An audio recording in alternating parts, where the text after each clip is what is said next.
Every team, every topic, everywhere. This is Believe.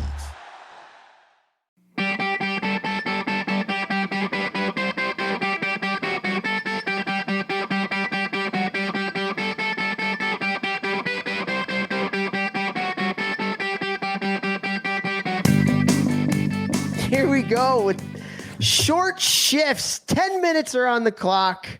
Jeffrey J. Hulavecchio, the tap man, losing a tooth. By the way, Paige Ryan Scott, my 7-year-old, has all 4 of her top 4 teeth out right now. Wow. Hilarious. Wow. Speaking of top 4 teeth, one of my guys just came back for like a few days off from juniors, Henry Vest. He got high sticked in the face, lost 4 teeth, came out the next shift. The guy was chirping him who sticked him. One punched him. Ooh. I was like, let's go, Vester. Just want to give him a shout out. There you go. What's his name again? Shoot him out again. Henry Vest. Great kid. Great worker. Works his all right. off. That's a great story, but we're losing time here. Should you choose to accept this topic, I think we're going to have some fun today. Are you ready to rock and roll? Hey. All right. I want to talk about drill progressions.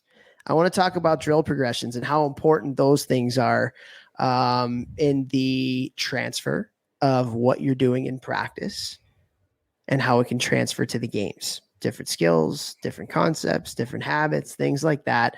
Jeffrey Lavecchio, I was out in Columbus this week and we did a coaches session and we probably talked for an hour on drill progressions and different rules you can put into different drills, sharing different stuff. It was awesome.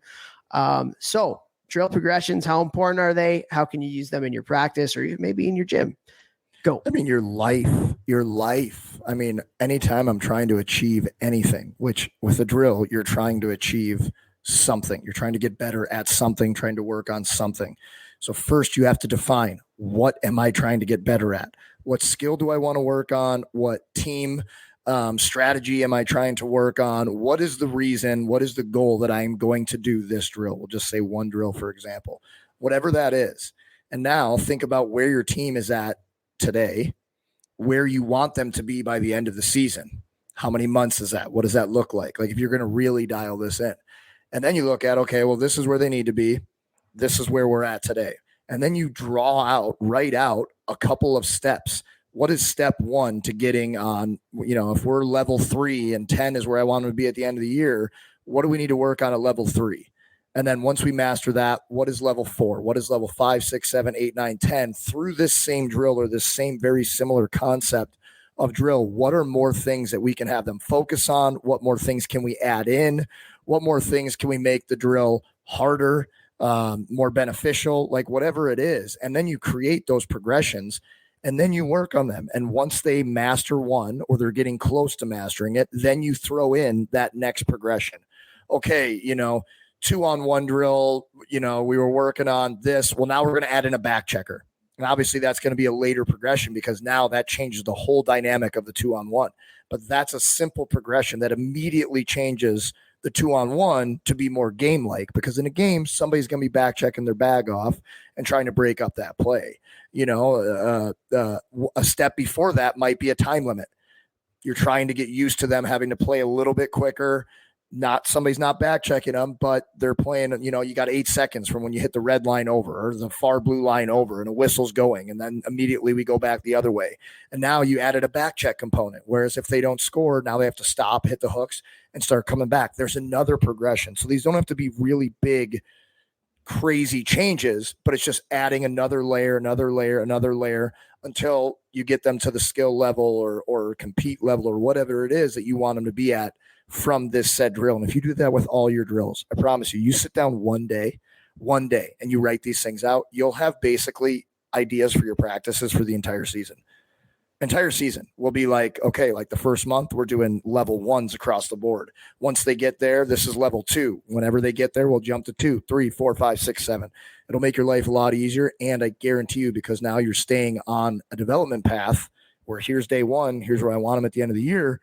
Because you know what that path is, you can judge if what you're doing is working or not working and how can we change things. Instantly makes you better. Love that, man.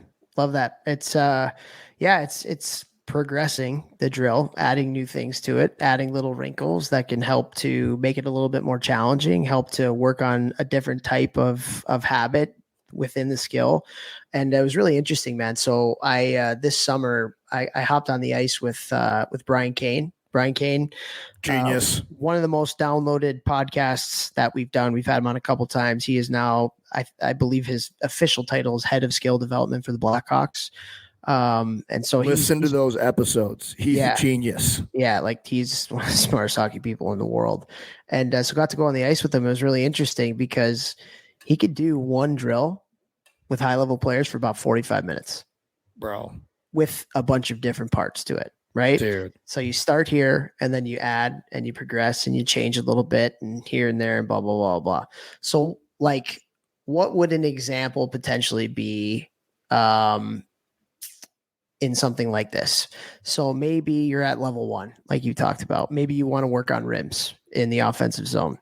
So you get pucks out at the blue line, you get a player in front of the net, the coach or a defenseman rims the puck down low. That guy's got to go get it. He's got to pick the rim off the wall, and then the drill's done.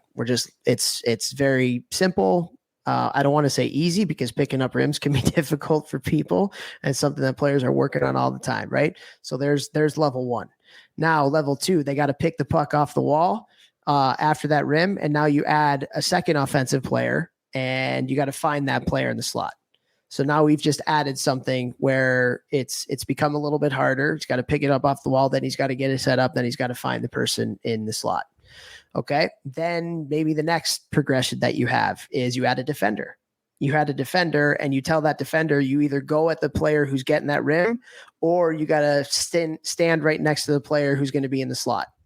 And so now you got to take that rim and you got to figure out, okay, is that player open, or am I going to do a cut back and take the puck to the net, depending on what type of pressure and where that defender is going to be, right?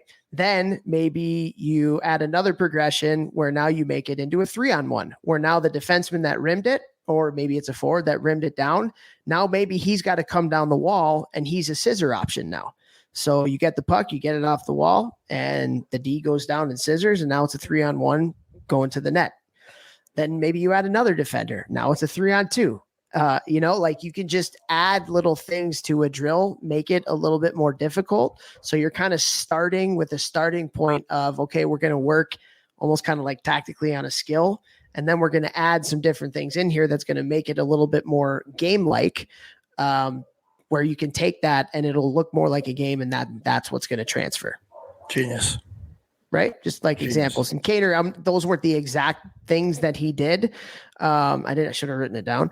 But it was along those lines. It's like, okay, we're going to add some wrinkles to this drill. Now we're going to start it for the most part with a rim down. They got to go get it. And then boom, what happens after that? We're going to put some different scenarios in place. We're going to change the difficulty level. And it's like, that's how you transfer. And that's how you get better too. You also have like a clear path. Okay, we're working on this week. Next week, if they're able to, they're stepping up. If they're not, we'll continue to work on this till they get it. Then we step up. Same thing. Repeat. That's how you make your players better. You have to have some sort of plan, some sort of idea. And all that requires is, where do I need them to be? Where are they today? Reverse engineer a plan from where they need to be at the end, where they are now, and then bop, create those rungs. Yeah, absolutely. And you can do it with any skill, really. Literally anything. Like, I'm trying to think of another example potentially. Like maybe it's like, D. I mean, you gave a great example. Like that was very illustrative. That was awesome. Like that was so clear to see that. But I would say, since we only got a minute and a half left here too, the inverse is also true. If you are having your team try to do something and you're blowing the whistle every single time because they're getting it wrong, maybe you need to pause, look in the mirror and realize, okay, this isn't working. Whatever it is, it's probably me as the coach. Maybe we tried to go too far too soon. What are the regressions of this drill? You don't need to just call it and stop the drill and whatever and deflate the guys. It's like, okay, you know what? We're going to change it to this and just regress wherever you are. If you're doing level 3, level 2, level 1, get those. So that's always something that you can have in the back of your mind too. If your team is busting the drill over and over again, you can add regressions in as well. Yeah, a huge kind of idea, I guess you can say, in development is success and failure rate. The success and failure rate, like how much success do you want the players to have in a drill, or how challenging do you want to make it for the drill, based upon a lot of different things, how skilled the player is, what type of practice you're going to have, all those different things. So like, that's what a lot of high level coaches are working on. Like, how hard am I going to make this drill? How many times do I want them to fail at it so they're getting better, they're challenged? Or you want to build a little bit of confidence, make it a little bit easier. It goes both ways. Anyway, hopefully, I think this is something you can use in all your practices. Think about drills, and then think about how you can add things, subtract things, make new rules, add progressions that can help to make those drills better. Simplify it. I think it'd be a huge value add for you. So appreciate it. Share the show. Share the show.